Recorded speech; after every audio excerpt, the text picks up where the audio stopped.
안녕하십니까. NSPTV 정가 소식 차현영입니다.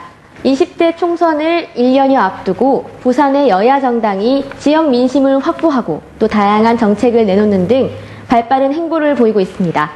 이번 총선에서는 선거구 획정이 최대 관심사인 만큼 석패율제와 완전국민 경선 등이 쟁점이 되고 있는데요.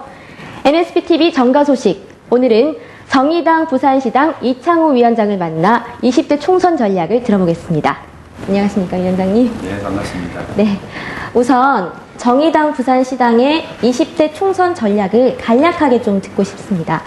예, 정의당은 야당 교체 없이 정권 교체 없다 이런 캐치프레이즈를 가지고 오는 총선에서 20석 원내 교섭단체를 목표로 전면 승부를 걸 예정입니다.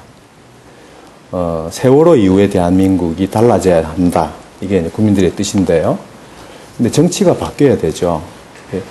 새누리당 일방 독주의 정치를 바꾸려고 하면 이 무능한 야당부터 교체하지 않으면 안 된다. 예.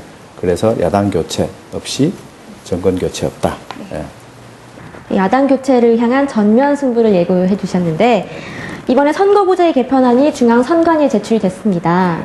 석패율제 도입 가능성이 매우 큰 상황인데 석패율제가 도입이 된다면 정의당에게도 수혜가 있다고 보시는지 또 석패율제 도입에 대한 정의당의 생각은 어떠한지 좀 말씀을 듣고 싶습니다. 이번 선관위의 정치개혁안은 굉장히 혁신적인 겁니다.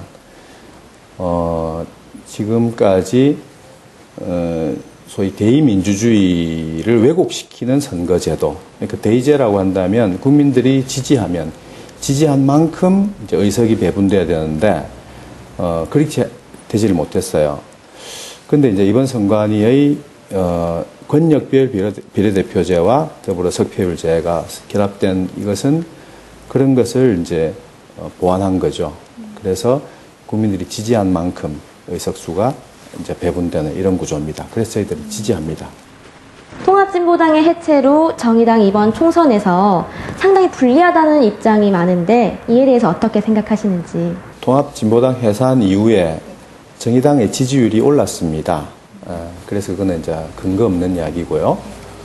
근데 문제는 이제 정의당이 통합진보당 사태 2012년 그 이후에 대중적인 진보 정당을 하겠다고 새롭게 만든 정당이에요. 근데 이제 신생 정당이다 보니 국민들에게 제대로 알려져 있지 않죠.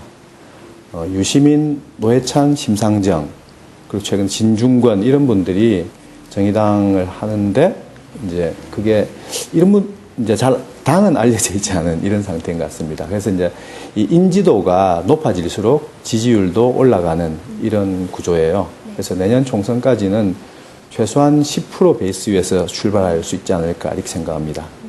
그렇다면 내년 총선의 전략적 요충지를 어디로 또 보고 계시는지 말씀을 좀 해주십시오. 부산 시민들이 가장 우려하는 것 중에 하나가 고리 원전 문제입니다.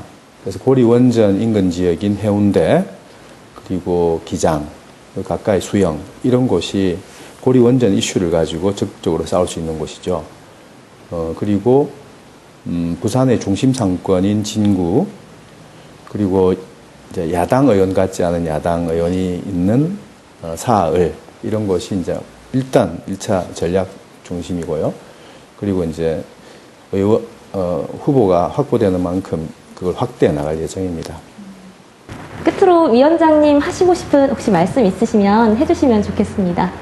예, 내년 총선에 이제 중요한 이슈가 동남권 신공항 유치가 될 것 같아요. 또 근데 이제 새누리당이나 새정치민주연합 다 유치하자고 이야기하죠. 그러나 이 공항이 부산 시민에게 엄청난 재정적 부담을 끼칠 가능성이 있다는 거죠. 그래서 저희들은 이 문제에 대해서 문제 제기할 거고요. 김해공항을 리모델링하고 확장해서 얼마든지 쓸 수 있다 이렇게 보고 있습니다. 그래서 부산 시민들의 이게 맞는 게 뭔지를 그냥 포퓰리즘식 선동이 아니라 제대로 된 토론을 통해서 가려내야 될 거라고 봅니다. 이번에 이제 앞으로 그런 계기가 많아졌으면 좋겠어요. 가덕 신공항에 대한 정의당의 입장까지 들어봤습니다. 오늘 말씀 감사합니다. 고맙습니다. NSPTV 정가 소식 지금까지 정의당 부산시당 이창우 위원장과 함께했습니다.